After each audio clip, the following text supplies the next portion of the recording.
Isang 46 anyos na lalaki ang arestado sa Dagupan City, Pangasinan matapos makuhanan ng hinihinalang shabu sa isinagawang operasyon ng mga tauhan ng City Police Drug Enforcement Unit na pinapangunahan ni Police Captain Joy F. Salvador, katuwang ang PDRO-1. Kinilala ang sospek na Salias Waldong, residente ng Sitio Rasha, Barangay Bunuan, Binloc, Dagupan City, Pangasinan. Ayon sa ulat ng pulisya, dakong alas 7 ng umaga hanggang alas 8:30 ng umaga, isinagawa ang operasyon sa bisa ng search warrant operation na inisyu ni Honorable Dorote G. Alarcio Padilla, Executive Judge ng RTC Dagupan City, Pangasinan.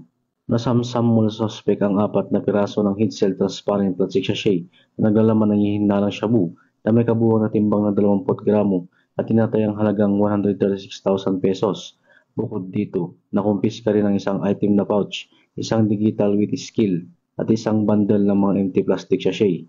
Matapos ang operasyon, isinagawa ang inventaryo at markings ng mga ebidensya sa presensya ng sospek at mga saksi. Dinala si Waldong sa Region 1 Medical Center para sa medikal na pagsusuri bago ibalik sa presinto para sa investigasyon.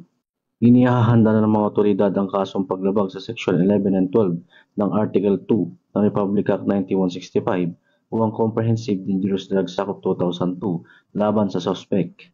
Mula dito sa Picadillo, Ilocos Region, ako po ang inyong Police News Network Correspondent, Patrolman Dennis Carinal, alagad ng batas, tagataguyod ng Balitang Pulis.